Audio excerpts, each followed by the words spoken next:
Hello, it's Kevin here, ready for another video. So this should be, what's this, number 7 is it? Let me just check. 1, 2, 3, 4, 5, 6, yeah. Number 7 of our recent IELTS topics, recently reported topics, I should say. So, first things first, fair use, non-profit, get that out of the way. So, this is our topic. In many societies, there's a growing emphasis on sustainable living and reducing environmental impact. 2 questions to answer. What's the challenges? What practical actions can individuals take? Now, we've got some paraphrase here, just a little bit, of how you could change this. As you see here, in many countries, increasing focus, sustainable, can we live sustainably? There's a few different things that you can change that. Environmental impact, you can call it like carbon footprint, environmental footprint. There's several different ways that you can talk about this. So, introduction and thesis, let's take a look at it. In many countries, there's an increasing focus on how to live sustainably and reduce human impact on the environment. Pretty straightforward. 2 questions. I believe the main obstacles are wealth inequality, high prices. Individuals can help by recycling and not driving a car. Now, I included 2 because it says, what are the challenges and what actions can individuals take? So we'll take a look at my sample first. Then we've got 5 introductions from members of my Telegram group, IELTS 9 Pro. So the introduction you've just seen. Let's take a look at this paragraph here. So I'm talking about consumption. I won't read it all out. You can see it. So I'm talking about personal consumption,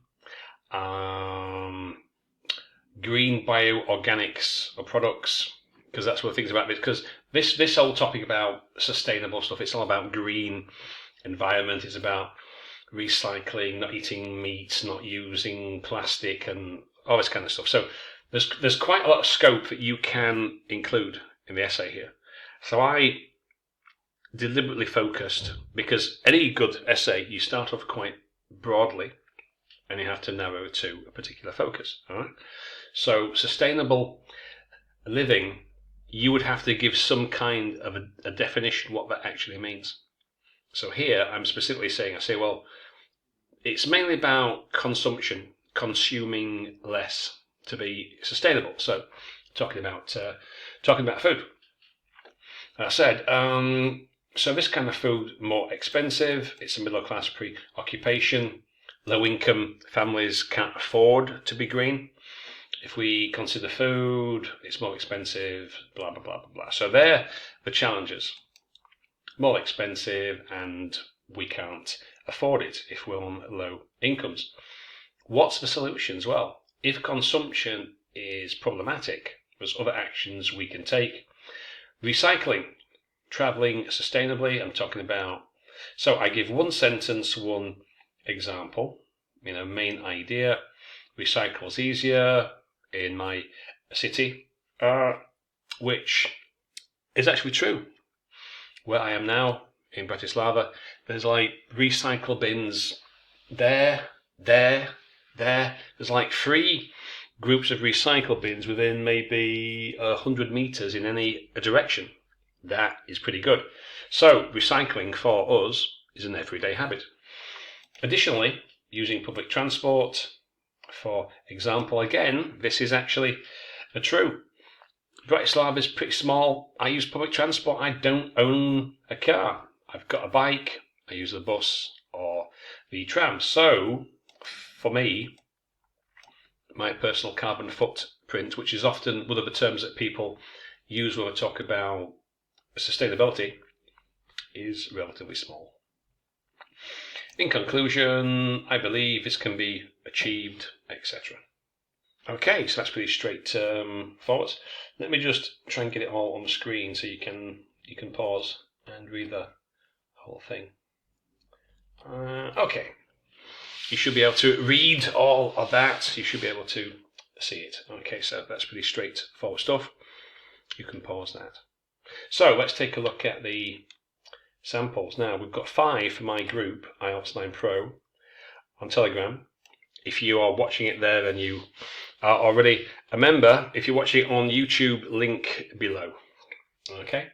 And you can join my personal group, English with Kev, if you wish. So, right. What's the problems with most of these I see in my group every day? It's paraphrasing. Lots of people try and use different words, synonyms that don't actually work. So to decline the conventional impact, you mean reduce.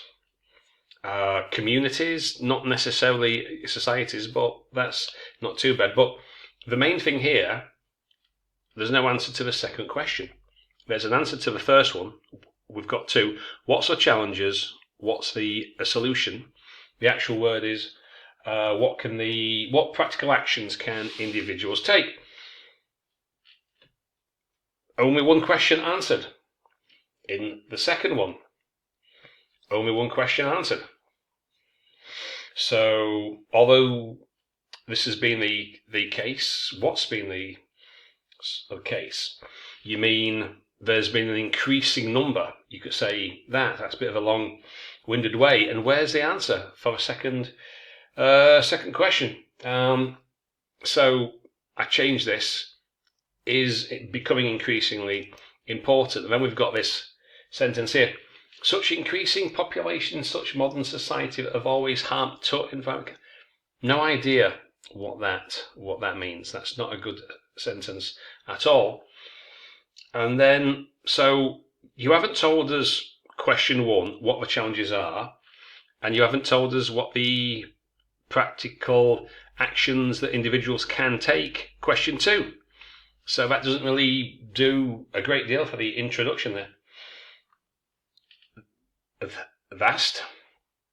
Is it really a vast number of people? Now, that's not, our conscious about the Eastern, okay. But then, as I keep explaining in the group, you've got this sentence, tells the reader nothing. You've got 2 questions to answer, give an outline sentence, give a thesis. In this essay, I'll talk about this, the solution is, the problems are, that's an outline, a sentence, this. And it's not a discussion, you've got 2 questions to answer. This tells me nothing.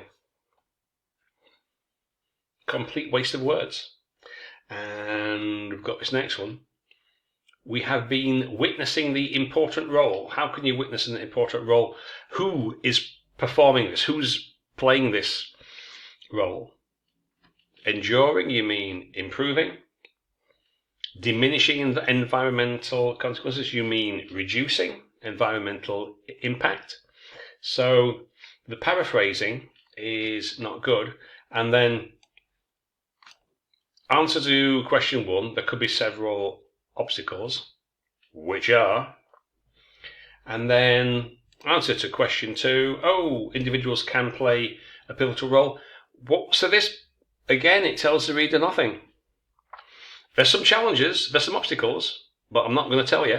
And there's some actions individuals can take, but I'm not going to tell you those either. So consider these and consider which introduction. Well, I think you can probably guess which introduction actually tells you a little bit more, right? Restate the topic, right? Question 1, I'm going to talk about this, wealth inequality, high prices. What I'm going to talk about for question 2 is recycling and driving a car. So that's how many words? That's 50 words, right? It's a little bit longer. You've got 2 questions. Normally it wouldn't be quite that long.